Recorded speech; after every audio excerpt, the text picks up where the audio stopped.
Bueno, buenas tardes a todos y vamos a dar comienzo a la segunda sesión de este ciclo o curso, como queráis llamarle, sobre la Eucaristía. Hoy tenemos aquí al alma mater de este curso, a Paco Benítez, porque realmente este curso se lo debemos a él. Hay que dejar las cosas en su sitio. A Paco yo creo que no hace falta presentarlo porque es hermano nuestro y lo conocemos perfectamente, pero bueno, pues si hay alguien que no lo conoce, él es acólito instituido, es colaborador de la Delegación Diocesana de Liturgia del Arzobispado de Sevilla, ¿vale? Dentro de 2 semanas tendremos la tercera sesión, el día 6 de junio, que será don Félix Quijada el que la dará. Hoy el título de su ponencia es El lenguaje de la liturgia.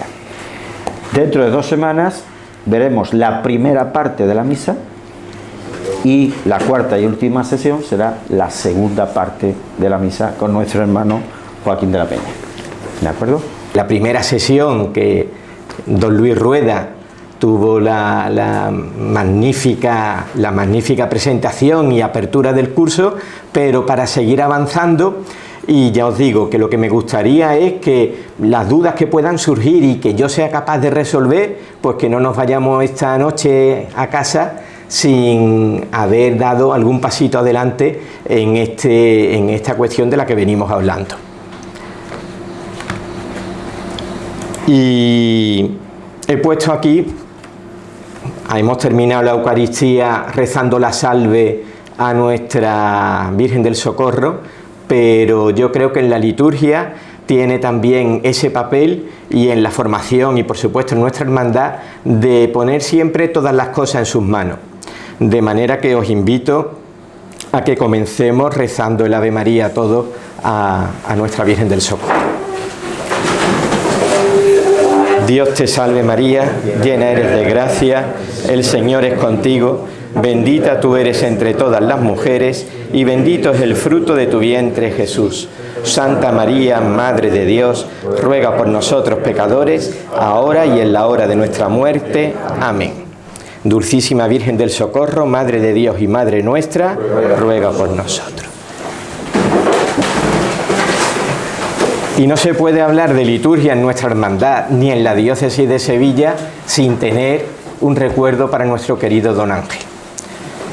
Mañana, Dios mediante, hará 19 años que un servidor recibió la institución de acólito, anteriormente fue la de lector instituido, y ambas instituciones, el delegado diocesano de liturgia, eran don Ángel Gómez Guillén. Y el responsable del Instituto Superior de Liturgia San Isidoro, donde nos formábamos los laicos para estar con un poquito de estas inquietudes y dar respuesta para tener luego las capacidades de poder dignamente desempeñar los ministerios, pues también fue puesto en marcha y lo dirigía en aquel entonces nuestro querido don Ángel. Así que todo lo que en Sevilla a día de hoy se habla, se hace, tiene que ver con la liturgia, en buena medida se lo tenemos que agradecer a él. ¿Y de qué vamos a hablar hoy? Pues mirad, yo básicamente porque a mí me gustaría, como os decía, que esto que sea como lo es, en familia, entre hermanos, una cosa, pues algo totalmente constructiva y en el que seamos capaces, más que de venir a escuchar, a adquirir conocimiento, pues a crecer en las capacidades que luego vamos a sacar de lo que auténticamente es importante, que es de la celebración de la Eucaristía y de los demás sacramentos. Porque si conocemos, que esa faceta es la que vamos un poquito a tener presente en la tarde de hoy, vamos a tener la capacidad de vivir mejor los sacramentos, de vivir mejor las celebraciones litúrgicas, para que así cumplan con la finalidad que tienen, que no es ir como el que asiste a una representación, como el que va a un teatro, como el que va de espectador ajeno a lo que allí sucede, sino que vamos a la celebración litúrgica para dejarnos transformar y que luego se nos note en la familia, en el trabajo, en nuestra diversión, en nuestras vidas. Todo eso es lo que debemos poner de nuestra parte, que el Señor, Dios, es el que pone el resto. Porque además la jornada, antes decía Agustín, y yo estoy convencido que a quien se lo tenemos que dar las gracias es al Señor, que es el que pone los elementos y las ocasiones para que las cosas sucedan, pero yo la pongo también en relación en otra cuestión. El Papa, no hace todavía ni un año, el 29 de junio del año pasado, nos escribió una carta apostólica a todos los fieles que precisamente estaba orientada, y el tema de la misma es la formación litúrgica del pueblo de Dios. Así que nuestra hermandad, que es pontificia, entre otras cosas, entre otros títulos, pues estamos haciéndole caso también a lo que el Papa nos ha pedido, que es a seguir con esta acción formativa que se debe ir traduciendo, como os decía luego, en cosas muy concretas. Porque mirad, la primera idea que yo quería compartir con vosotros es que en la relación nuestra con Dios está claro que está la dimensión individual. Lo que tantas veces hemos oído en el Evangelio en misa, leyéndolo en la Biblia en casa, y es que cuando queramos dirigirnos a nuestro Padre Dios, vete a tu habitación, cierra la puerta y habla con tu Padre que está en el cielo. Eso lo tenemos que seguir haciendo. Pero donde entra ya en juego el tema del que venimos a hablar hoy es en esta otra dimensión, en la dimensión comunitaria. Y qué mejor que en el seno de nuestra hermandad, para que no hace falta que expliquemos ni que sepamos lo que es esa dimensión, donde todos cogemos y vamos uniformemente con nuestro hábito nazareno, donde todos sabemos lo que en cada momento tenemos que seguir, donde vemos que para que las cosas funcionen tiene que haber una estructura que todos conozcamos. ¿Lo veis? Pues en esa dimensión comunitaria del hombre con Dios es donde entra en juego el tema de la liturgia. ¿Por qué? Pues porque ahí ya no nos tenemos que quedar en lo individual, sino que como iglesia, como pueblo de Dios, tenemos también nosotros que ponernos en relación con la Santísima Trinidad, pero con ese rasgo de unidad, con esa idea de uniformidad. Y mirad, yo creo que esto también es fundamental que nos lo llevemos esta tarde. Yo diría que si cuando nos vayamos nos hemos quedado con esto, ya también habremos dado por bien empleado el tiempo. En toda celebración litúrgica no solamente está esa dimensión nuestra de dar culto a Dios, de dar gloria a Dios, de, como muchas veces decimos por aquí, uy, qué bien ha estado la Eucaristía, uy, qué fantástico han sido los cultos, sino, y ya lo decía antes en el objetivo, que todo acto litúrgico tiene esa estructura bidireccional que estáis viendo ahí. Lo hacemos para darle gloria a Dios, lo hacemos porque es algo que el mismo Dios desde el inicio está esperando de nosotros, pero eso va a transformarse también en un avanzar, en un crecer en ese camino hacia la santidad, en la santificación del hombre. Yo, después de ir a celebrar un sacramento, es para salir transformado por medio de esa acción de Jesucristo. Esa debe ser la actitud mía interior con la que yo acuda, porque eso es lo que va en buena medida a ayudar a que el Señor llegue a nosotros sin que por nuestra parte, por así decirlo, tengamos más mérito que el no poner impedimento, sino poner esa disposición que facilite ese alimento de la Eucaristía, de la confesión o de cualquier otra de las celebraciones litúrgicas, porque inevitablemente se nos va a venir siempre a la cabeza hoy la misa, la Eucaristía. Pero una cosa que, y ahora yo creo que también va a ser importante que lo dejemos un poquito así sentado, lo veamos como algo clave, es qué es liturgia y qué no es liturgia. Porque mirad, ahí os he puesto un texto del compendio del catecismo. Si queréis en casa profundizar un poquito sobre todos estos temas de liturgia, en el catecismo, en el mayor, el gordo, viene fantástico. Pero si eso asusta un poco, impone un poquito, de empezar por ahí, yo os recomiendo que vayáis a esto, que asusta un poquito menos.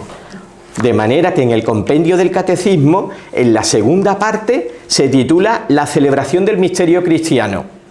Y ahí vamos a poder nosotros empaparnos de muchas ideas que luego vamos a poderlas poner en práctica cada vez que acudamos a misa o, ya os digo, a celebrar cualquiera de los otros actos litúrgicos.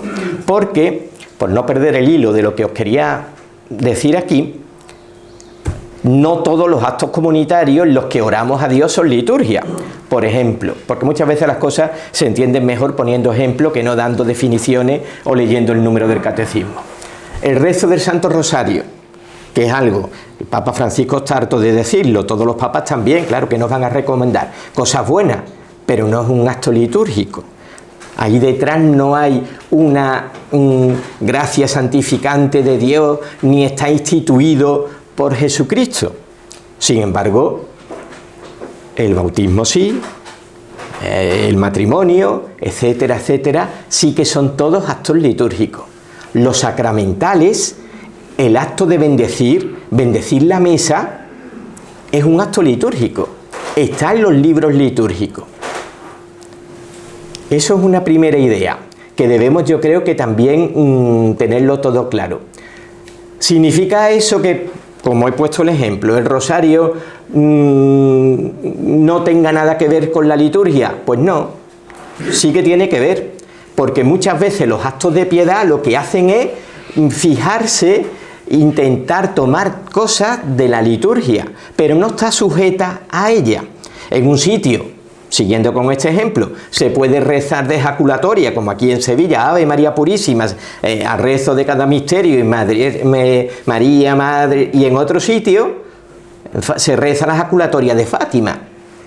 ¿Son los dos rosarios exactamente? Pues sí, pero sin embargo, en la Eucaristía hay una estructura que está en los libros litúrgicos, y en esta parroquia de San Isidoro no se puede hacer la Eucaristía de una manera diferente a la que se vaya, no te voy a decir en La Coruña ni en Lyon, sino en la que se vaya a hacer en la parroquia del Sagrario de la Catedral. Toda la liturgia está dentro de una forma, y es un poquito lo que vamos a ver esta tarde. Esa es la idea de compartir esta charla esta tarde, el que nos demos cuenta, y hasta ahora es lo que estoy intentando subrayar, que a la liturgia lo que llevamos son dos cosas: aquello que creemos y aquello que vivimos. Si no, es un teatro; si no, aquello está muerto. Y veis que ahí en ese dibujo yo destaco dos cosas. La primera, nuestro Cristo. Cristo es quien está en el centro de todo acto litúrgico, siempre. Su misterio pascual. ¿El misterio pascual qué es? Va a salir más adelante. Pues su pasión, muerte y resurrección, por la cual me ha salvado, y a cada uno de nosotros. Eso siempre va a estar ahí como centro. Oye, pero en todos los actos litúrgicos, sí. En el bautismo, ¿dónde está la muerte? Pues muy sencillo. Se muere al pecado original que traemos y se nace a una nueva vida. Pasión, muerte y resurrección. Y así en todos los actos litúrgicos. Pero lo que, y perdonadme que insista, es fundamental que todas esas tres facetas, lo que creo, lo que vivo y lo que celebro, tienen que ir de la mano.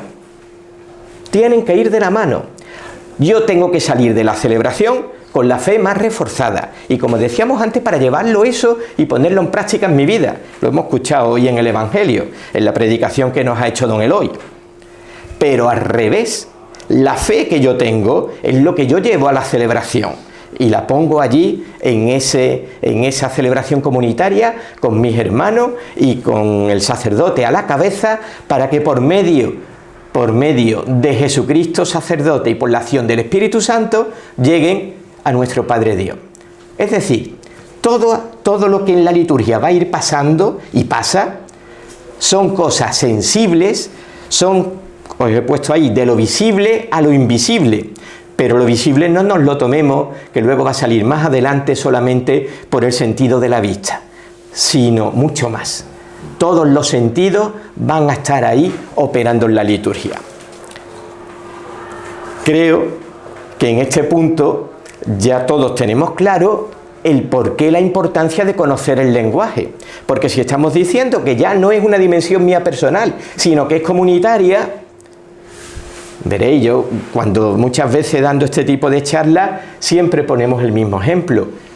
Cuando uno viaja a otro país, cambia la cosa cuando va conociendo el lenguaje a cuando no tiene ni idea de cómo se habla allí, ni puede leer, no se muere nadie de hambre, ¿a que no? Seguro, todos nos entendemos. El que sabe inglés con el inglés y el que no se hace entender. Pero cambia mucho la cosa. Cambia muchísimo la cosa. El que de verdad se puede empapar, puede acabar entrando en ese lugar que visita y con unos, hablando con otros, compartiendo. Ese es el conocedor de ese lenguaje. Este resumen a mí me gusta mucho. Os lo dejo ahí. La liturgia es obra de la Santísima Trinidad, a la que responde la Iglesia, pueblo de Dios, convocada y reunida en comunidad, para bendecir a Dios, adorarlo, alabarlo, darle gracias mediante una serie de ritos y oraciones por medio de Jesucristo y mediante la acción del Espíritu Santo. Fijaos, cuánta importancia tiene esto, el que ya nos estamos dando cuenta de una cosa. Y por eso se dice ahí que la liturgia hay muchas cosas que no se pueden tocar, no se pueden variar.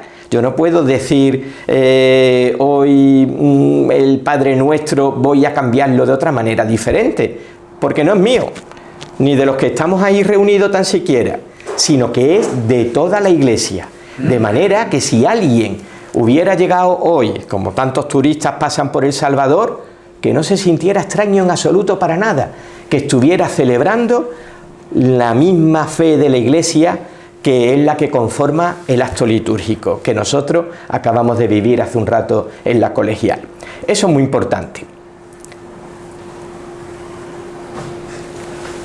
Y hablando de importancia, aquí cada uno, aquí estamos de distintos años, pero todos ya hemos conocido, todos sabemos que por los abuelos y en algunos casos los padres, que hubo una reforma litúrgica importante en el Concilio Vaticano II. Anterior a él se celebraba con la misma estructura, pero con algunos rasgos que no son los mismos con los que celebramos hoy. Pero lo que siempre se mantiene es, como ya también nos anticipa Agustín, la estructura de la misa, que en las dos próximas sesiones pues se van a ver por parte de mi buen amigo el diácono Félix Quijada y de nuestro hermano y buen amigo Joaquín de la Peña. Esa estructura está ahí siempre. El Concilio Vaticano II, el primer documento que salió de las aulas conciliares, ¿sabéis sobre qué tema fue? Sobre liturgia. La Constitución Sacrosanctum Concilium. Por eso me lo he traído el librito también. Parece que vengo a hacer propaganda de Paulina o de la librería diocesana. Voy sacando libros. Pero es un dato importante porque muchas veces detalles como estos nos ponen en relación para valorar cosas que si no, y yo estoy seguro que Don Luis lo diría, porque de hacerlas tan habituales no le damos la debida importancia. Como tenemos misa todos los días, no digo ya todos los domingos, pues no le damos la importancia de aquello que estamos celebrando. Pues para la Iglesia la liturgia es, y ahí os he puesto esas dos imágenes, es la cima y es la fuente. ¿Significa que no haya nada más? Por supuesto que no. En nuestra hermandad lo sabemos de sobra. Claro que hay catequesis, claro que hay caridad. Pero en la liturgia tiene que confluir todo y de la liturgia tiene que nacer también. De ahí esta imagen que en el número 10 del documento Sacrosanctum Concilium se establece como la liturgia cumbre hacia la que tiende toda la actividad de la Iglesia y a su vez fuente de la misma. Para algo tan importante, yo creo que ya estaremos todos de acuerdo y con el enfoque que vamos dirigiéndonos, que tenemos que saber en qué consiste la participación. ¿Cómo puedo yo entonces participar, Paco? Si me estás diciendo que no puedo ir allí como si eso fuera un teatro, como si fuera algo de otro, que me tiene que transformar mi vida y que es algo mío y de toda la Iglesia, de todo el pueblo de Dios, pero mío también, pues mira, la pista de cómo participar es lo que vamos a intentar centrarnos en lo que queda de tarde. Porque nos podemos confundir muy fácilmente dentro de la propia Iglesia. Los propios catequistas muchas veces, y yo soy catequista de confirmación también, ya no de niños, también lo fui, pero confundimos participar con hacer cosas. Nada más lejos de la realidad. Participar en la liturgia no es pasar el cesto de la colecta. ¿Que hace falta que alguien lo pase? Pues claro que sí. Participar en la liturgia no es salir a proclamar las lecturas, que es bueno que alguien también lo haga, porque es parte del ministerio de los laicos, claro que sí, pero participar es algo mucho más profundo.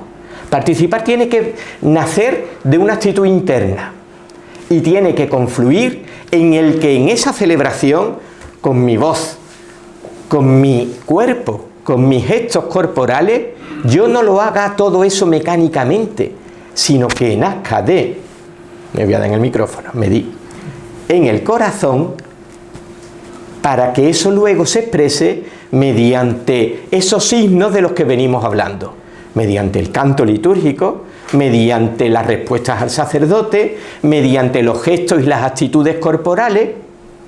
¿Y sabéis cuál es el culmen de la celebración? Pues ahí os lo he puesto en ese documento. Todo esto es incluso ya anterior al concilio, Ese documento Mediator Dei es de Pío XII. Y mira lo que dice: el culmen de la participación es la comunión sacramental. Ese ejemplo también me gusta a mí mucho ponerlo. Agustín me lo diría seguro, a lo mejor en el cursillo nuestros acólitos, aquí mismo. El que es como si en familia dijéramos: vamos a ir a comer este fin de semana a un restaurante tal, y después de ir alguien empieza a preguntarte: oye, ¿qué tal? Y tú le describas: fantástico, el restaurante no le faltaba un detalle, el edificio era bueno, ¿y qué más? Bueno, los camareros eran simpatiquísimos, nos hartamos de reír, porque había alguno que tenía unos golpes, ¿y qué? ¿Y entonces cómo fue la cosa? No, porque además fue todo muy fluido, el ritmo no me cansó, no me aburrí, fue todo magnífico, un ritmo, allí salimos y llegué a tiempo a casa para ver partido, estupendo.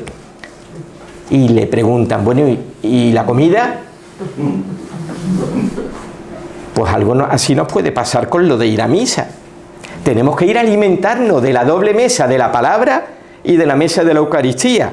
Todo lo demás, ese edificio, ese contexto, ese hacer las cosas dinámicas y que nos lleguen, lo que tiene es que ayudarnos a que ese alimento de verdad sea bueno. Pero no perdamos eso nunca, nunca, nunca de vista, que tenemos que ir para que la palabra sea eficaz una vez que se proclama, porque está dirigida hoy y ahora a mí. Y tenemos que, con las disposiciones correspondientes, acercarnos a participar del pan eucarístico, porque es el alimento que el Señor nos da para nuestra vida. Entonces yo creo que ese tema es muy importante. Ya tampoco os voy a cansar mucho más en esto, porque creo que lo hemos dicho, en el sentido de que tenemos que buscar que nuestra participación sea con esas características. Pero vamos a ir más rapidito ya para ir entrando en los detalles, porque si no podemos acabar quedándonos en esta parte más teórica, y a mí me parece que si llegamos a lo más práctico le podemos sacar un poquito de más provecho.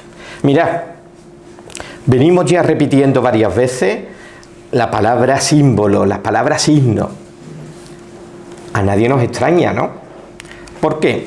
Pues porque estamos acostumbrados al lenguaje simbólico. El hombre lo hacemos así todos los días, desde que nos levantamos hasta que nos acostamos. Nos movemos por un sonido, el del despertador, que significa que me tengo que levantar, que ya ha llegado la hora, para que no duermas más, no llegues tarde. Me encuentro con el semáforo que me dice cuándo me tengo que parar, cuándo tengo que seguir, etcétera, etcétera, etcétera. En la liturgia no va a haber nada extraño. Va a haber esos símbolos, esos signos, sino que lo que tenemos que hacer es interpretarlo, porque y eso no lo he dicho antes, pero no quiero dejar que se nos escape, participar, ¿sabéis de dónde viene? Si yo participo en algo, significa que yo lo he organizado, significa que yo me estoy adhiriendo, que yo me estoy sumando. Pues sabéis, cuando hablamos de participar en la liturgia, estamos hablando de algo que, ¿de quién nace? Del mismo Dios. Nace de Dios, igual que toda la creación. Entonces, esos símbolos, mejor dicho, esos elementos naturales que nosotros le vamos a dar ese lenguaje simbólico, quien nos lo ha puesto a nuestra disposición para que lo utilicemos en la liturgia, ¿quién es? El mismo Dios. Y es un lenguaje que todos conocemos y nos vamos a ir deteniendo en ello, porque eso es la pedagogía de Dios. Muchas veces me escucháis y es cierto que tendremos que seguir siempre los cristianos avanzando en muchas de estas cuestiones, en el que tenemos que entender bien cada parte de la misa y en qué consiste, para así poderle sacar ese provecho. Por ejemplo, la liturgia de la palabra es un diálogo. Eso ya le tocará a Feli profundizar ahí. Pero esa estructura de que es un diálogo, ¿sabéis nosotros cómo lo podemos expresar? Pues con nuestros propios lectores. Que no parezca un monólogo. Si hace todas las lecturas la misma persona, a que no se ve esa estructura dialogal. Pero si quien hace el salmo es diferente a quien hace la primera, pues vemos que el salmo es la respuesta que nosotros damos a Dios, que nos ha hablado con la primera lectura. ¿Veis? Esas son cuestiones que la propia pedagogía de la celebración nos invita a que la utilicemos, para que así todos tengamos muy claro que ahí ese concepto de yo vengo a ver qué es lo que me ponen, lo tenemos que desterrar para nunca más, sino que es algo dinámico. La celebración es algo activo. ¿Y por dónde nos entran y nos llegan estos signos? ¿Lo estáis viendo ahí? Por nuestro sentido. Nos llegan por el oído, nos llegan por la vista, también operan nuestras manos, el gusto, el olfato. Los 5 sentidos están presentes en las celebraciones litúrgicas. ¿Os lo habéis planteado alguna vez? Los colores de los ornamentos de los sacerdotes los vemos, ¿no? Y nos están hablando, si estamos en tiempo de Pascua como ahora, con un color, asociamos todo el blanco a la luz, a la fiesta, que sí. Tiempo de Pascua, color litúrgico el blanco. Cuando estamos en Cuaresma, nosotros, nuestra hermandad, la Cuaresma, ponemos ese mismo color. Ojo, no lo ponemos nosotros. La Iglesia nos propone otro color. Claro que sí, el morado, que nos habla de todo lo contrario, de austeridad, de penitencia. Y así todo. El incienso va a salir más adelante. El incienso lo vemos y lo leemos también. Ya veremos qué significa. Pero vamos a ir avanzando en esta línea. Con 2 consideraciones que no quería dejar de ponerla ahí. Una, la importancia que tiene la palabra de Dios. Es decir, muchos, yo diría que casi todos estos signos, si nos ponemos a buscar la Biblia, que no me la he traído para no traer más libros, aunque es el más importante de todo. Don Luis seguro que vino con su Biblia la semana pasada. Pues en la Biblia encontramos todos esos signos que luego van a ir apareciendo en nuestra celebración. Y no solamente la Biblia nos sirve para los signos, sino que muchas de las oraciones que va pronunciando el sacerdote están tomadas las palabras de pasajes bíblicos, de pasajes de las Sagradas Escrituras. Eso sí, los signos tenemos que hacerlo que lleguen, que comuniquen. A ver si resulta que vamos a buscar unos signos tan ampulosos, no busquemos nada, si está todo establecido. Lo que tenemos es que saberlo poner al alcance de los demás y que se descubra. Y eso sí, hermano, un signo, un símbolo, está para que nos llegue por los sentidos, no para explicarlo. Aunque dé un poco de coraje, las procesiones a veces de ofrenda, y ahora llevamos al altar el pan y llevamos también el vino, que son signos de nuestras ofrendas, lo que hay que llevar es que se vea el pan que va y que se vea el vino, si es posible en unas vinajeras que sean de cristal, mejor que no si es algo cerrado que nadie lo vea. Pero explicar lo que estamos haciendo, para eso no son. El semáforo no nos dice para que nos paremos, oye, que te recuerdo que te tienes que parar porque está el color rojo. Simplemente vemos el color y ya sabemos lo que nos quiere decir, que como pase, me la pego y después hasta me multa.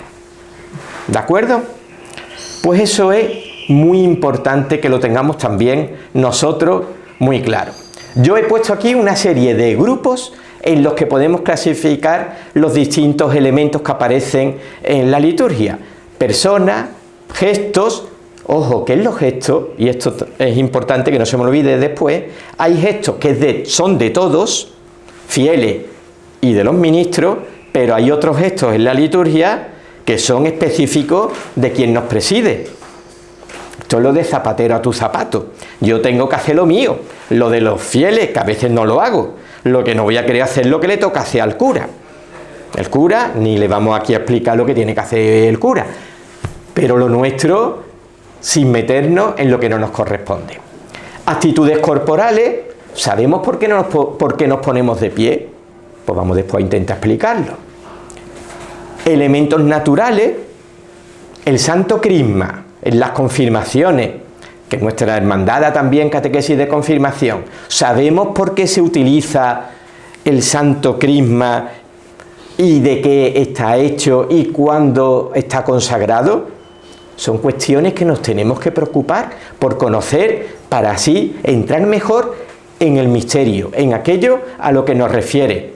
Los objetos litúrgicos, pues hombre, que sepamos evidentemente que no es igual el que se estropee algo que contiene la sangre de Cristo, que es el cáliz, y por eso tiene que estar hecho de un material noble y que sea estable para que no ocurra como el accidente que me ha pasado a mí al comenzar, de que se caiga y se rompa, porque ha contenido la sangre de nuestro Señor.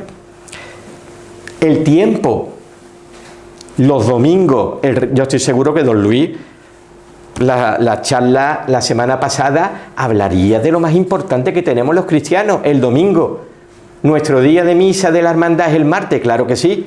¿Nos exime eso, nos dice que no vengamos los domingos? Claro que no. El domingo es el día del resucitado, el domingo es el día de la comunidad, encontrarnos con quien nos espera cada 8 días. Y al que no está, le pasa como a Santo Tomás, se lo pierde y ya va por mal camino. Y los lugares. Dentro de nuestra ciudad, el templo, cuando entramos ya en el templo, pues tenemos que empezar a tomar conciencia que es un espacio destinado al culto, a ser el hábitat de Dios que se encuentra con su pueblo. Esa palabra la he utilizado todavía hoy poco, pero es que es fundamental. La liturgia es el lugar privilegiado del encuentro de Dios con nosotros. Porque mirad, si nosotros no somos ninguno tan mayores, quisiéramos conocer, irnos a Palestina, allí han oído hablar de Jesús, pero igual que nosotros, ninguno de los que están allí vivieron con él, ¿a qué no? Vamos a exagerarlo un poquito más. Este domingo pasado celebramos la Ascensión, este que viene se va a celebrar Pentecostés.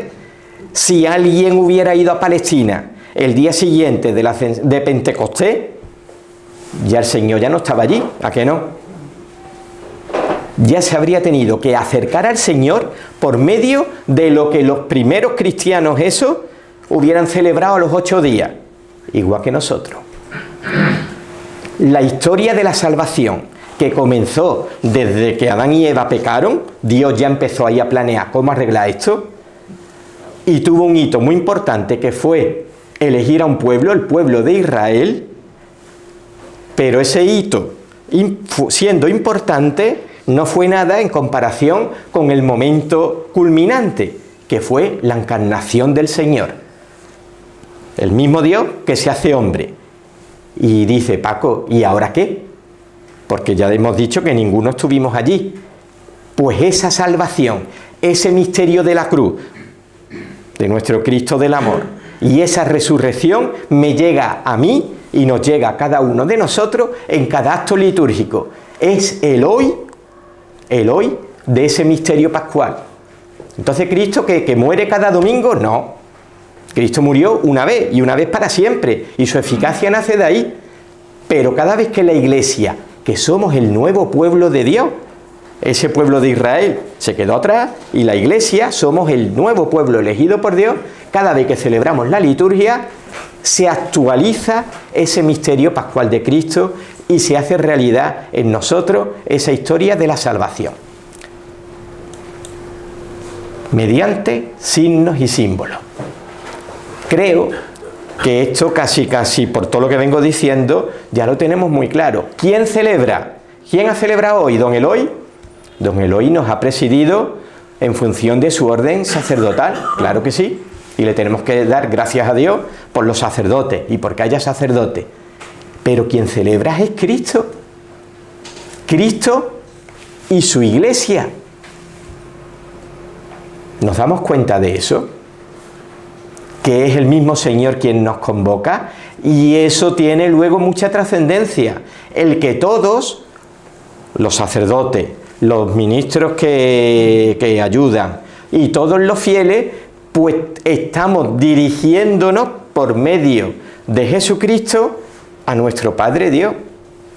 Pero es el mismo Cristo el que ejerce su sacerdocio para que esa ofrenda nuestra llegue hasta el trono del cielo. Esto yo creo que seguro que también en la charla de Don Luis, que era en la Eucaristía, encuentro con Cristo, tuvo que salir esa pregunta. ¿Y cómo nos podemos encontrar con Cristo hoy? Pues bueno, vamos a tener una primera pista que compartimos y que en nuestro mundo de la hermandad y en el general de las cofradías, además, yo creo que es fácil de acudir a esto. Cada vez que hay una incensación, eso nos está hablando que hay detrás un signo de Cristo. Recordad, cuando la procesión de entrada llegan al altar, el hermano el turiferario, que va delante de la cruz, de la imagen de Jesús crucificado. ¿Y por qué va el turiferario delante de la cruz? Porque va delante de ese signo de Cristo. Esa cruz que luego no puede faltar la imagen de Jesús crucificado en el presbiterio, en el altar. ¿Por qué no puede faltar, hermano? Pues porque la misa es, lo hemos dicho hace unos instantes, sacrificio de la cruz, que se actualiza, y banquete, las dos cosas, no una cosa nada más. ¿Qué es lo primero que inciensa el sacerdote cuando llega al altar? La cruz, a Jesús crucificado, para recordarnos a todos la importancia de la centralidad de Jesús en la cruz. A nosotros nos lo van a decir con nuestro Cristo del amor. Más signo de Cristo al sacerdote, pero por ir por orden. Antes hay otro momento en el que también se utiliza el incienso. ¿Cuándo es? Cuando Cristo nos habla por medio del Evangelio que se proclama. ¿Se inciensa cuando es la primera lectura? No, ni el Salmo ni la segunda. Eso forma todo parte de esa estructura dialogal. Se inciensa cuando el diácono o el sacerdote proclaman el Evangelio, signo de Cristo. En las ofrendas se inciensa al sacerdote, ¿y a quién se inciensa también? Al pueblo de Dios reunido, a la Iglesia. Fijaos una cosa, lo tenía puesto para decirlo después, pero viene bien y lo digo ahora ya. No es un acto de honor hacia nosotros, ni hacia el sacerdote, porque vamos a completar ese instante de las ofrendas, que se ha incensado también antes, justo antes. El altar, que eso no lo he dicho, porque en el inicio de la misa, después de la cruz, se inciensa el altar, no lo he dicho, porque Cristo es sacrificio, víctima, ofrenda y altar.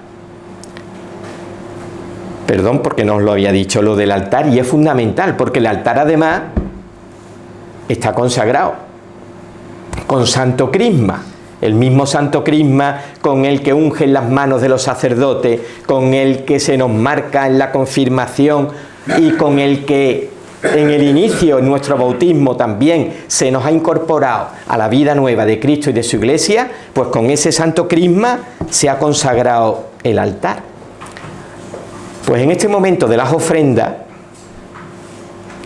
las especies eucarísticas, lo que traemos, nuestro trabajo, el pan y el vino, que claro, ahora es más fácil, es ir a la Agustina y comprarlo, o en la librería diocesana y comprarlo. Antes era el pan de las casas y el vino tal, vale.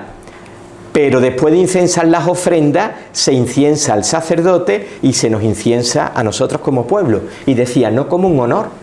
Si fuera como un honor, para empezar, no nos levantaríamos, nos quedaríamos sentaditos a gusto para que nos rindieran el honor, ¿no? Sino porque nos estamos también nosotros ofreciendo ahí, junto al pan y el vino, el sacerdote y el pueblo de Dios que somos nosotros, nos inciensa para que tomemos conciencia que sube todo hacia el Padre Dios, que es quien va a recibir todo aquello que llevamos a la celebración. Bueno, y la última presencia de Cristo, que todas son reales, pero ahí es sustancialmente, porque es el mismo Cristo quien ahí está. Hablamos ya del cuerpo y su sangre una vez que se ha consagrado, que es lo único que sabéis, se inciensa de rodillas. Pero ya sabemos dónde podemos encontrarnos con Cristo, dentro de la celebración. Claro, hemos dicho que el primer bloque son las personas. Vamos a hacer dos primeros grupos, ministros ordenados y los que no estamos ordenados, el resto, todos los demás. ¿Quiénes son los ministros ordenados? Los obispos, los presbíteros y los diáconos. Esos tres son los que han recibido un sacramento, y el obispo es el que tiene la plenitud del sacramento del orden, que le llama a regir, a enseñar y a santificar.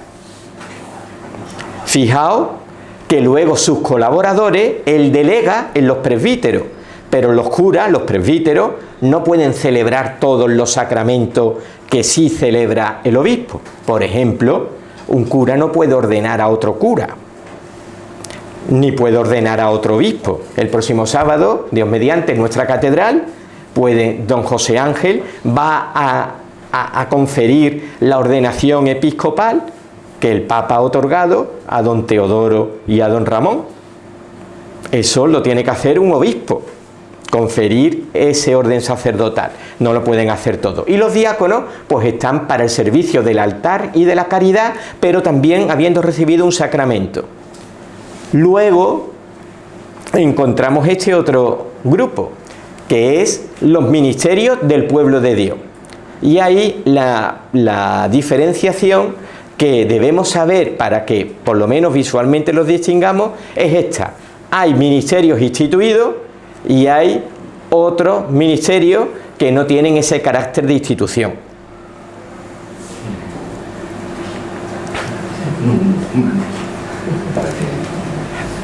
¿Conocéis ahí a alguien? Sí, Hombre, claro, he puesto al hermano a Vicente ejerciendo de lector, igual que también está Arturo en su parte de director de coro. Hombre, en nuestra hermandad que veamos esos ministerios. Fijaos que en la institución, como servidor de lector y de acólito, pues tiene determinadas funciones que a lo mejor no son extensivas a quienes desempeñan esa función de lector o de acólito de forma temporal, porque se lo encargan. Oye, ¿haces hoy la primera lectura, por favor? Oye, ¿ayudas hoy en hacer esto en el altar, por favor? Por ejemplo, una de las cuestiones que es compartir formación con otros hermanos, eso se nos encomienda a nosotros, a los lectores cuando se nos instituye y a los acólitos cuando se nos instituye, por ejemplo. Pero mirad que dentro de la celebración hay, como veis, no solamente los monaguillos, aquí nuestros queridos monaguillos, los acólitos de nuestra hermandad, sino que también, como veis, ministerio de lector, ministerio de salmista, la escola cantorum o coro, el cantor o director de coro, el sacristán, también es un ministerio litúrgico, el monitor, el que puede hacer moniciones en un momento determinado, los que pasan la cesta para pedir, y el maestro de ceremonia, que muchas veces cuando son celebraciones complicadas es muy importante el que haya alguien que coordine y que con una mirada y con un gesto, y como yo siempre digo, y teniendo como el reloj puesto 2 minutos antes, para que nadie tenga luego que estar esperando ni nervioso y que lo que tiene que suceder, suceda. Bueno, pues el acólito instituido, lo que os pongo ahí es eso. Fijaos, casi como lo más característico es el ejercer también de ministro extraordinario de la comunión. ¿Significa que yo o cualquier acólito instituido porque queramos nos ponemos a dar la comunión? No. Significa que el obispo o el sacerdote nos dice, oye, ayuda por favor a dar la comunión, forma parte del ministerio, o lleva la comunión a tal enfermo, forma parte del ministerio, o expon el Santísimo que hoy yo no puedo, forma parte del ministerio, de forma extraordinaria. Eso de los acólitos instituidos. No me paro más. De los acólitos normales es una participación peculiar en el que, como yo en el cursillo les decía, lo mejor que puede ocurrir es que sean invisibles, que se pase desapercibido. ¿Por qué? Porque lo importante es que ellos estén subrayando aquello que la liturgia requiere en cada momento. Que cuando levantan los ciriales es porque se está orando a nuestros titulares, que cuando están incensando es porque el sacerdote esté mostrándonos el pan consagrado, el vino consagrado, pero no que nos estemos fijando en ello, porque entonces no estarían señalando aquello que es lo importante de su función. Pero mirad, cosas nuestras, cosas de todos. Aquí os he ido señalando algunas. Caminar, ir en procesión. Mira, hombre, Paco, a nosotros nos va a hablar de procesiones. Hablamos aquí de procesiones litúrgicas, de otro tipo de procesiones, que siempre que tienen que hacerse con varias características. Una, con decoro, pero todo el mundo, los ministros, quien preside. Y ojo, ¿cuántas procesiones hay en la misa? ¿Lo tenemos eso más o menos identificado? Porque el hecho de caminar significa mucho. ¿Qué dijo el mismo Jesucristo de sí? Yo soy el camino, la verdad y la vida. ¿Qué sabemos de la historia del pueblo de Israel? ¿Cuánto tiempo se llevó caminando por el desierto? 40 años. ¿Qué se dice en el propio concilio de la Iglesia? Que somos el pueblo de Dios en marcha. El caminar, las procesiones, tienen un sentido. Tienen ese sentido de estar en disposición. Tienen el sentido de disponibilidad. Tienen el sentido de salir de mí para ir al encuentro. Pues en la misa tenemos la procesión de entrada. Ya tenemos ahí una. Tenemos otra que el amigo Feli la explicará la semana próxima, con mucho detalle su sentido, que es la procesión para proclamar el Evangelio. En las misas solemnes el Evangelio se ha dejado sobre el altar, pero para el momento en el que se va a proclamar se lleva en procesión entre incienso y cirios para que desde el ambón se proclame. Siguiente procesión. Otra procesión. La procesión de las ofrendas. ¿Qué hacemos ahí? Pues este libro no os lo había enseñado. La ordenación general del misal romano, esto es, del libro gordo que veis que don Eloy coloca sobre el altar, que tiene todas las oraciones de la misa, pues las primeras páginas, como los manuales de cuando los frigoríficos tenían manuales, ya todo es YouTube, ya todos son tutoriales, pues el manual del libro gordo de la misa, del misal, es esto, la ordenación general del misal romano. Aquí dice todo lo que cada uno tiene que hacer o dejar de hacer. Hay otro de cada leccionario, es el mismo, pero claro, como los leccionarios son en varios libros, pues siempre hay otro que antecede a los textos de las lecturas que vienen. Pero este es importantísimo, la ordenación general del misal romano.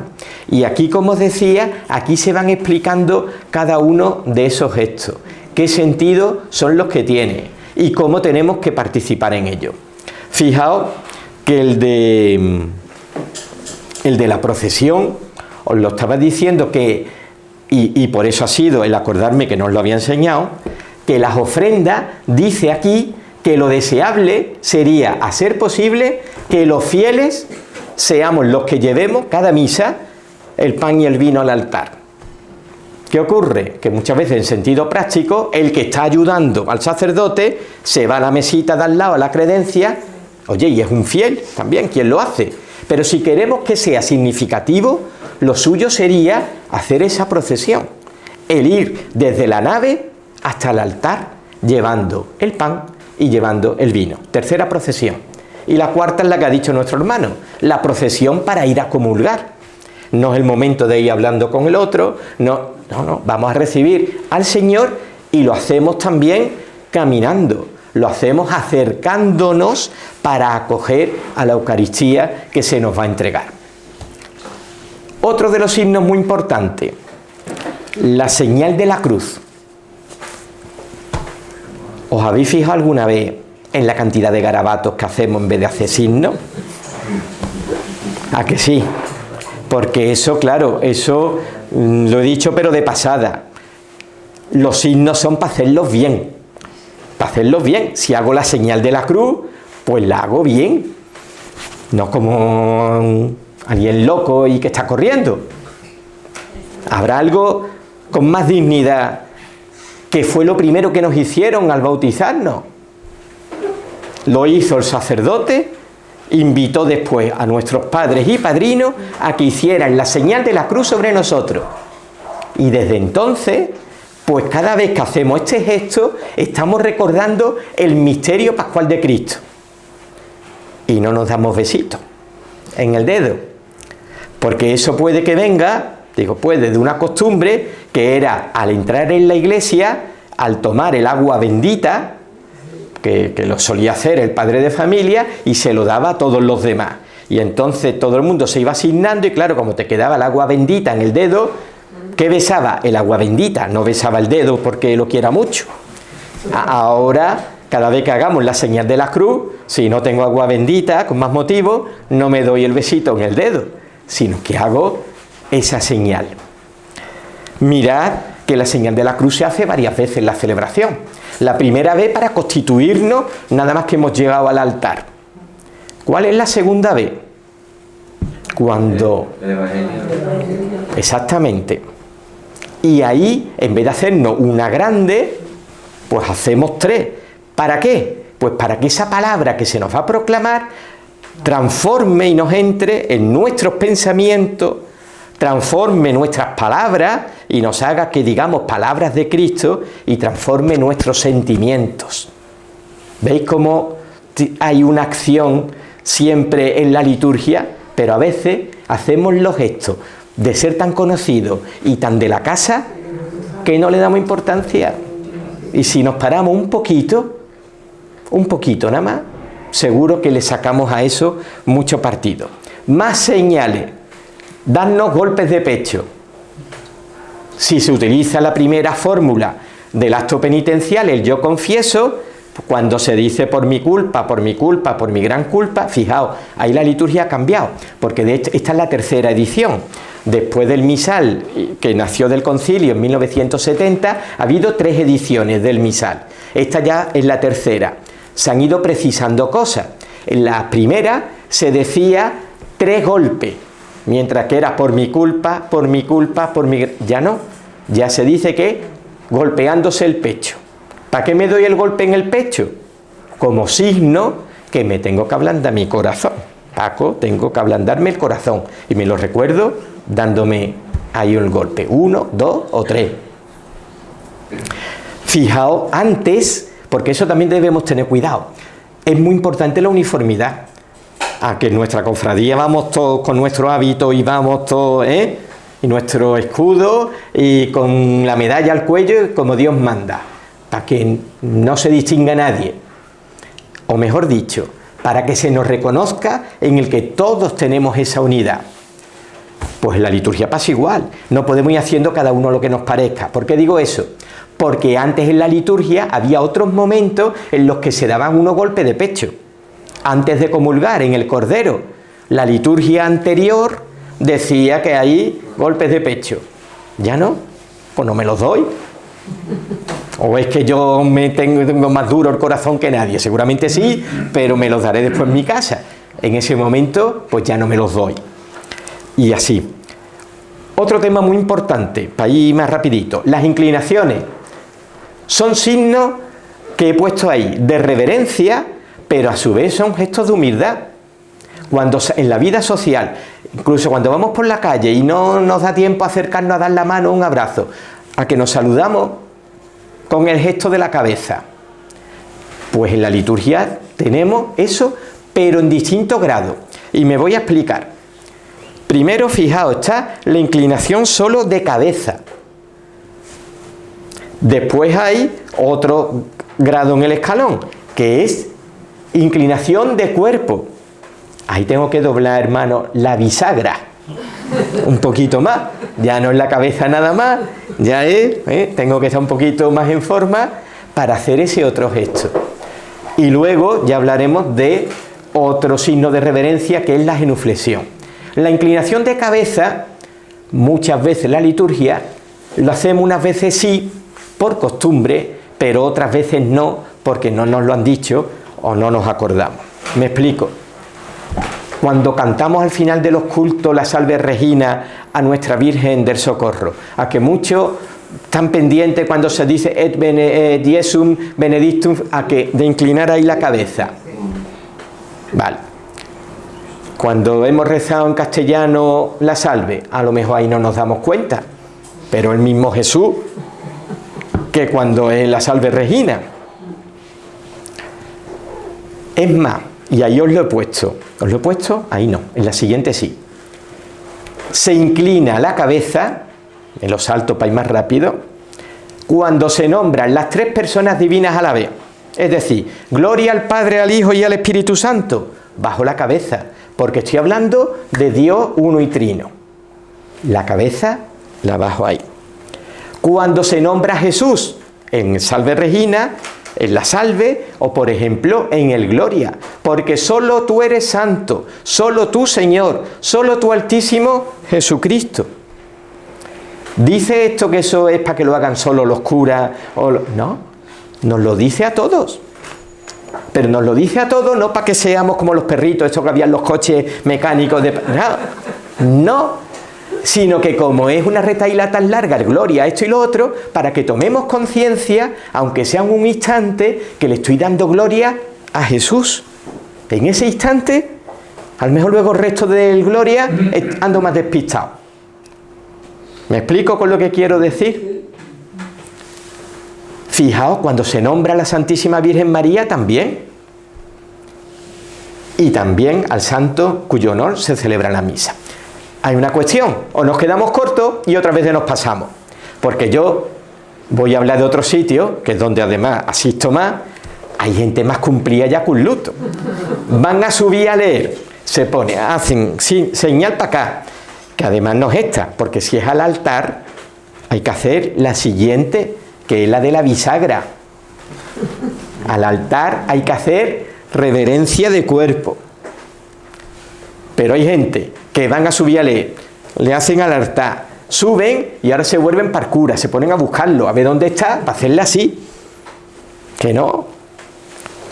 Al cura le haremos si tenemos que pasar delante del obispo o del cura, cuando pasamos delante de él, pero al cura no le tenemos que pedir la venia para leer, ni la bendición para leer, como sí tiene que hacer el diácono para proclamar el evangelio. ¿Lo veis o no? Pero ¿por qué no se nos explican las cosas? Tenemos que hacer la reverencia al altar, porque el altar, como muy bien antes, gracias, me habéis recordado, es signo, es símbolo de Cristo. Y entonces ahí me hago yo más pequeño, entro como en ese misterio pascual. ¿Qué decimos en el credo? Cristo descendió a los infiernos y subió a los cielos. El mismo Cristo baja y sube. Nosotros, en este gesto, bajamos para después subir. Pero tenemos que hacerlo no sin ton ni son, sino sabiendo cuándo lo hacemos. Y en el credo hay 2 veces al año que lo ponderamos, lo elevamos más. El resto de los domingos nos tenemos también que inclinar de cuerpo cuando estamos diciendo con nuestros labios las palabras del misterio por el que comenzó, ¿os acordáis antes que he dicho? Un punto de inflexión cuando Dios se hace hombre, la encarnación. Pues cuando en el credo se recita, y por obra y gracia se encarnó y se hizo, nos inclinamos. Y 2 días al año, la liturgia, que es pedagoga, dice, oye, eso es todos los domingos, pero es que hoy, justo hoy, estamos celebrando ese misterio. ¿Qué 2 días son? Uno, el día de la Natividad, Dios se hace hombre y nace, 25 de diciembre, y mira como la liturgia, no decimos que habla de la naturaleza, pues 9 meses antes, el 25 de marzo, es cuando se encarnó en las purísimas entrañas de la Santísima Virgen, la encarnación, la anunciación. Ese día la liturgia también nos dice que el que pueda se ponga de rodillas en esas palabras del credo. A que no se nos dice, se nos olvida, pero lo importante es que sepamos el porqué. ¿Por qué? ¿Qué es lo más importante? Su encarnación, que después posibilita el misterio pascual, su pasión, muerte y resurrección. Pues yo creo que con esto vamos bien despachados en cuanto a saber. Hay un momento en el que aquí yo no sé si lo he puesto o no, sí, que lo dice también esto. Antes de recibir la comunión hay que hacer también un signo de reverencia. Eso sí, no dice el qué. Si os fijáis, cuando hay curas concelebrando, cuando ellos se acercan a comulgar del altar, muchos que hacen genuflexión, la rodilla derecha la llevan al suelo. Luego podíamos hacer eso si queremos. Otra forma, hacemos inclinación. Ya sabéis los escalones. Inclinan la cabeza, para el nombre de Jesús, las 3 personas, de tal.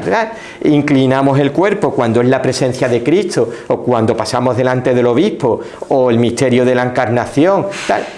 Y después lo que os he dicho antes de comulgar. Pero hay un instante previo, que os lo he puesto aquí, y que también está contenido en esta edición 3ª del misal.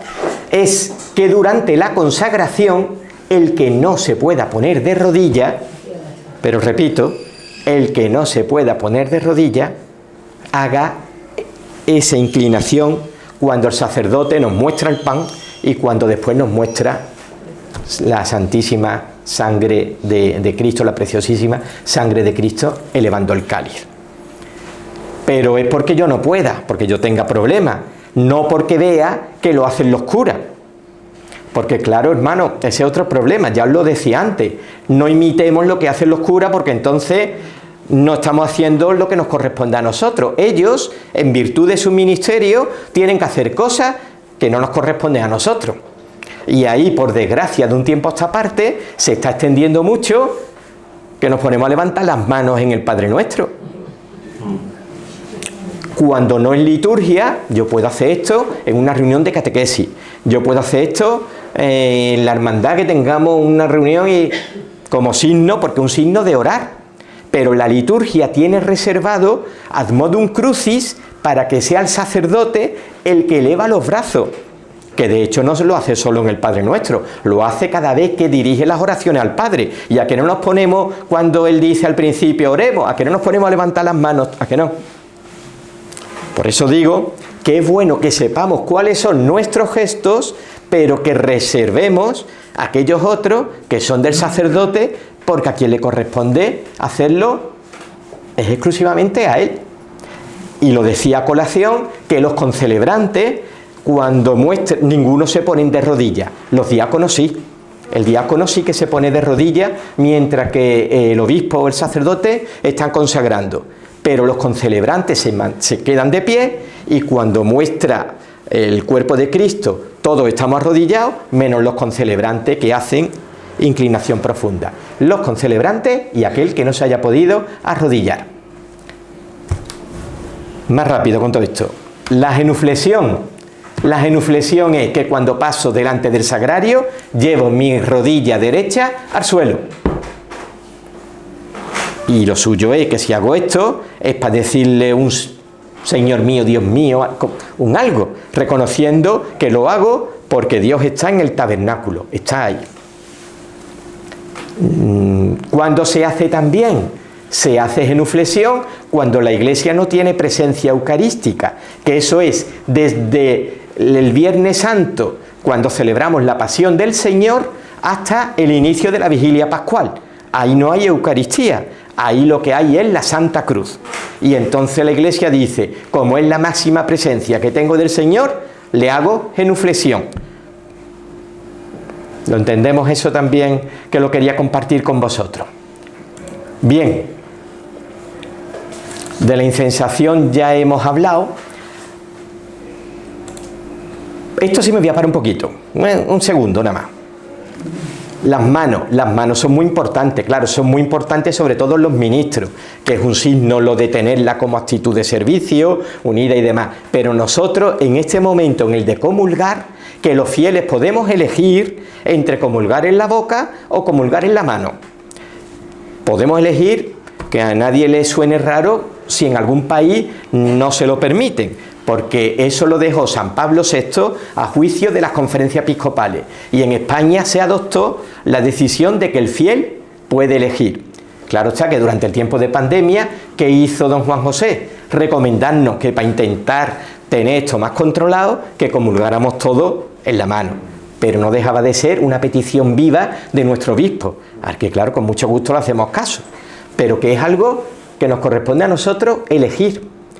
Pero claro, comulgar en la mano, con la actitud como hay que comulgar en la mano, haciéndole un trono al Señor, extendiendo nuestras manos, pedimos al Señor.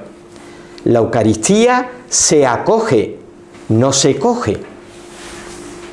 Primero por el concepto, y después, porque os lo aseguro, es causa de que pueda haber accidentes de que se caiga el Santísimo al suelo. Luego tengamos mucho cuidado, por favor, en el modo de comulgar. Nadie nos mete bulla, no hay prisa, hagámoslo como ese gesto de saber que ni más ni menos que nuestro Señor se nos está depositando en nuestras manos. Y delante del ministro comulgamos. ¿Por qué digo también eso? Porque también la Iglesia sí le dice a los ministros que si hay riesgo de que se vea que alguien se va a llevar el Señor para lo que no es, no se da la comunión en las manos, todo el mundo en la boca. Ahí sí que se elimina, se suspende el derecho, por así decirlo, al que hacíamos referencia. Pero por eso de ordinario, cuando uno está dando la comunión, alguna vez, por favor, hermano, comulgue delante. Es importante, es un tema que además yo creo que lo debemos extender. Igual que el silencio. El silencio, también viene aquí, es algo que debe hacernos caer en la cuenta que no es ausencia de la celebración. No es decir, oye, pues ahora el cura dice oremos y se queda callado, ¿será que se habrá perdido en el libro? No, es que nos está dando esa oportunidad que la liturgia nos ofrece para que desde nuestro corazón brote una oración individual que luego él va a resumir en la oración colecta, que hará en nombre de todos, pero dice oremos y se para por eso que estoy explicando. Por eso el silencio en la liturgia es elocuente, es fecundo. No es, oye, ¿qué hacemos? Porque nos hemos quedado parados. No, hombre, es que toca meditar, es que toca estar en la presencia del Señor que has recibido en la comunión. Es muy importante que recuperemos el valor del silencio. Estar de pie, estar sentado, estar de rodillas. Lo de postrarse, eso no nos toca a nosotros. Eso nada más que para los curas y para las religiosas en sus profesiones. Estar de pie, ¿sabemos lo que significa? Es la postura de ¿qué? Del resucitado, de la vida, de estar en disposición, de respeto. Todo eso y mucho más, que tampoco me voy a parar, porque sabéis lo que pasa, que este es el peligro, que yo me pongo a hablar de esto, mi mujer ya no, me está diciendo así con la cabeza, así que en 5 minutos ya, por caridad, pero me tenéis que haber avisado un poquito antes. Porque si no, yo no tengo fin. Pero de esto se puede estar hablando todo lo que queramos y más. Fijaos que desde que inicia la misa estamos de pie. Claro, estamos de pie como señal de respeto y de acogida a esa procesión, sea mayor o sea menor, que hace el sacerdote hasta el altar. Y para constituirnos en comunidad somos bautizados. Estamos beneficiándonos de la resurrección del Señor. Por eso estamos de pie. Hasta que el sacerdote hace la oración colecta. Cuando el cura hace la oración colecta, ya terminan los ritos iniciales y entonces cuando nos sentamos, ¿para estar en qué disposición? En la de la escucha. Recordad, Dios nos va a hablar por medio de su primera lectura. Nuestra respuesta va a ser el Salmo, Él nos va a volver a hablar con la segunda. ¿Y cuándo nos volvemos a poner de pie? Claro, para prepararnos a que va a ser el mismo Cristo quien habla. Y entonces, como ya lo sé, lo voy a aclamar con el aleluya, salvo en los tiempos litúrgicos en los que no hay aleluya y hay otro cántico antes del Evangelio. Pero luego nos vamos a volver a sentar para que reflexionemos en la homilía que el sacerdote nos va a explicar la palabra que se ha proclamado. Luego nos volveremos a poner de pie para orar. La oración de los fieles, eso es algo que se recuperó con el Concilio Vaticano II. Y es algo, ¿habéis estado en algún bautizo no hace mucho? Supongo que algunos sí, ¿no? Se nos dice que somos sacerdote, profeta y rey. Pues la oración de los fieles es el ejercicio, por eso se llama así, de los fieles, del sacerdocio común de nuestro bautismo. Eso lo hacemos, como todas las oraciones, de pie. ¿Cuándo nos volvemos a sentar? Durante algo práctico y funcional, que es el momento de las ofrendas. Pero nos ponemos de pie, y ahí hay que volver, no cuando el cura diga, levantemos el corazón, un poquito antes. El cura varias veces en la misa dice oremos, y cuando dice oremos, sabemos que la actitud del cristiano para orar es de pie. Pues hay una vez que dice oremos, pero con muchas letras.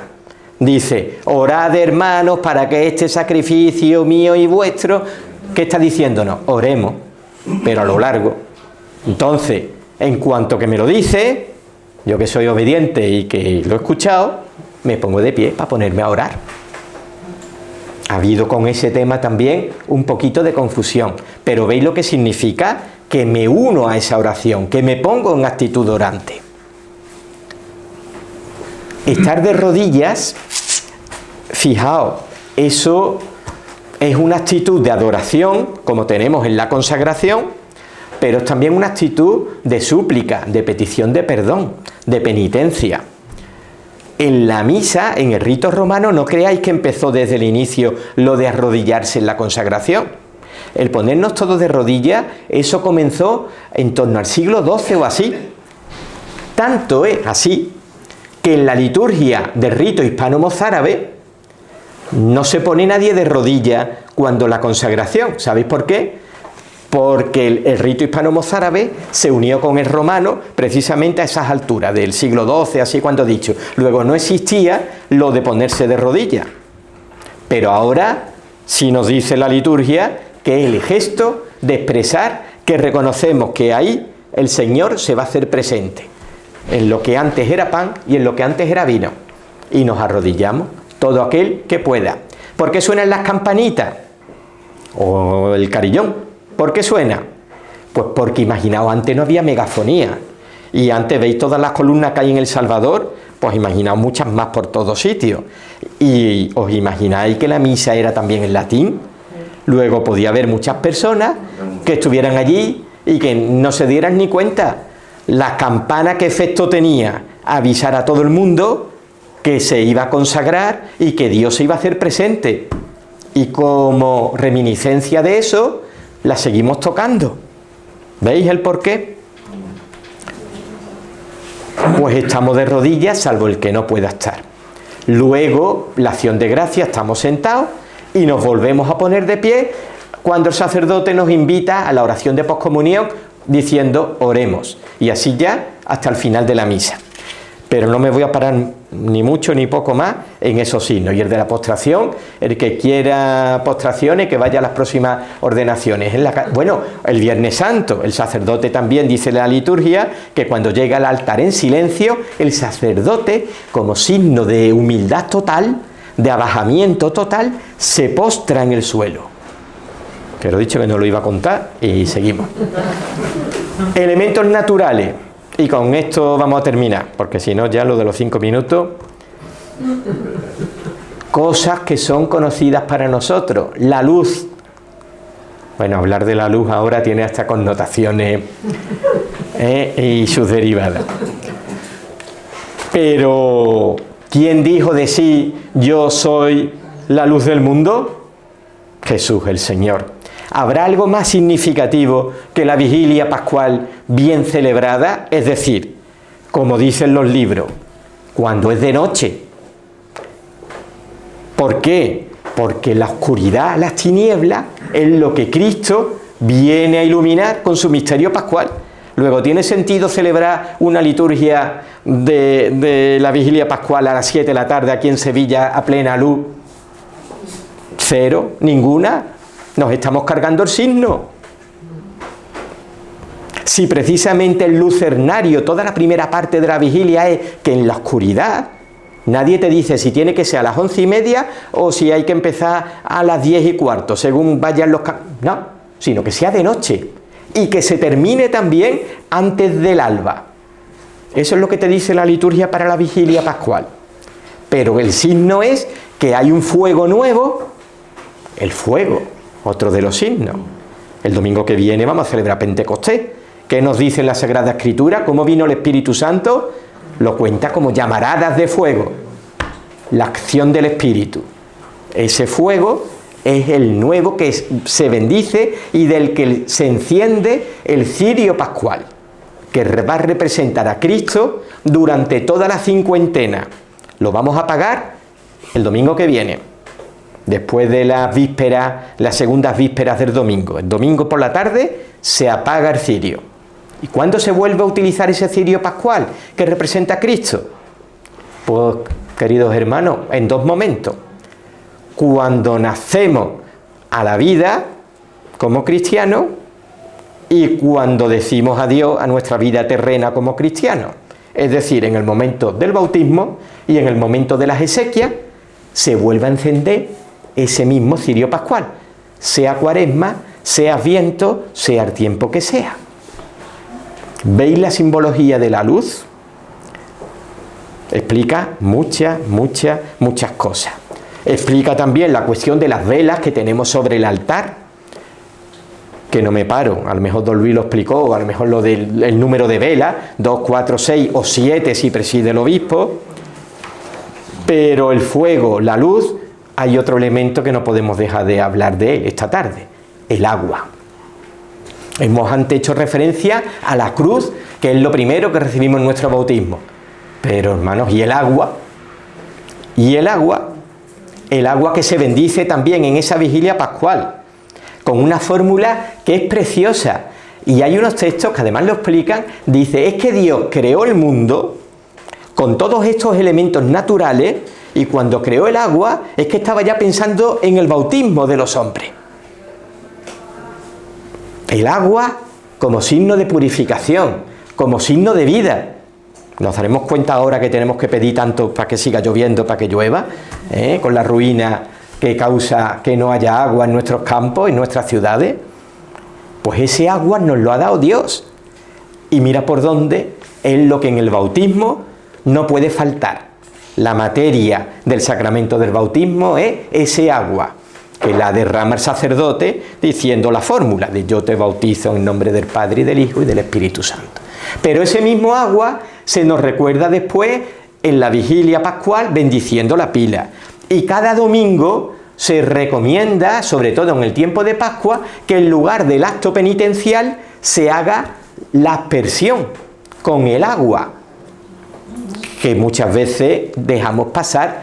No nos toca a nosotros decidirlo, pero es un signo precioso, recuerdo de nuestro bautismo, en el que el sacerdote pues pasa en medio de la asamblea rociándonos con el agua bendita.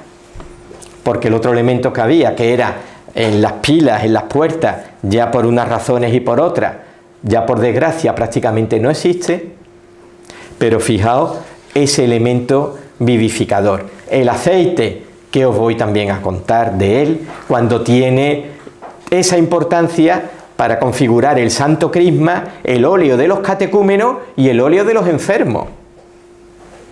Somos de la cultura mediterránea. ¿Qué hace el aceite?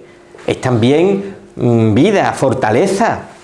Fijaos, los luchadores en la antigüedad, para afrontar y escurrirse en esa lucha, se untaban. Pues la unción de los enfermos, ¿qué hace la Iglesia? Con el óleo para esa lucha frente a la enfermedad, unge al enfermo. Todo está cargado de esa simbología que venimos hablando. El incienso, eso es para mirárselo también. Me acuerdo que en uno de los boletines algo escribí sobre el incienso, ¿verdad, Fran? Pero mira que nos gusta y mira que somos de incienso y demás. Pues no siempre se ha utilizado en la liturgia el incienso. ¿Sabéis por qué? Porque hubo una época en la que eso se asociaba a lo pagano. Claro, como los romanos lo utilizaban para el emperador, lo utilizaban para los... hasta que ya llegó un poco la libertad de culto y se pudo volver al uso del incienso, que, y esto sí que no lo voy a dejar de decir, no es algo para que huela bien, no es algo práctico, no es algo bonito, no. El incienso es signo como nuestra oración y como nuestra ofrenda sube. Y el perfume pues habla de lo que nosotros tenemos que hacer en nuestras vidas, que es dar ese buen aroma, ese buen olor en nombre de Cristo. De los objetos litúrgicos yo creo que es lo que mejor conocemos. Luego de eso he puesto aquí la foto del magnífico copón que los padres jesuitas donaron a nuestra hermandad, con ese pelícano coronando arriba, porque los objetos litúrgicos son también para conocerlo, cuidarlo y respetarlo. Las vestiduras de los sacerdotes, los colores, también yo creo que es un tema de los más conocidos por todos. Ahora, si queréis, cuando terminemos, abrimos 2 preguntas, no más, o las que queráis. Y el último elemento es el tiempo, que también hemos hecho referencia antes. El ritmo semanal es lo primero que empezó en nuestras reuniones como cristianos. Cada domingo, el día del resucitado, es el día de encontrarnos.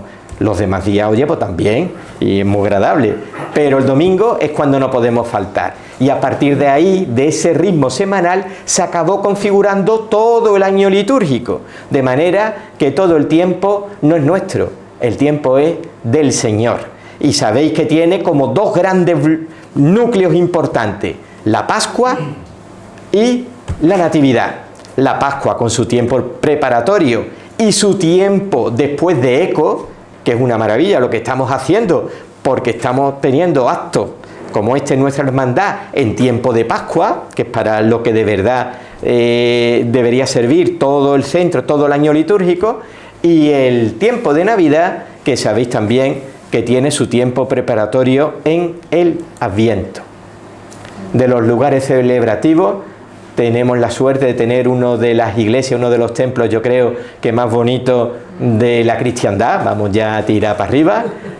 Y creo que también que sabemos diferenciar que evidentemente todos los lugares no son los mismos.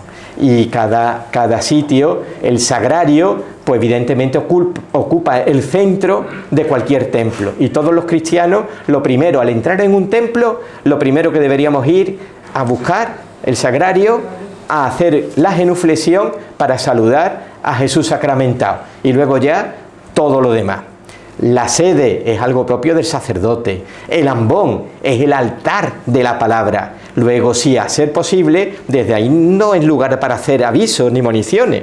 Si tenemos otro micrófono, pues vamos a usar ese otro micrófono para dar avisos y municiones. O el rezo del rosario, como hacemos la hermandad, lo hacemos desde otro, para significar que el ambón está dedicado a que sea Dios ahí quien nos habla.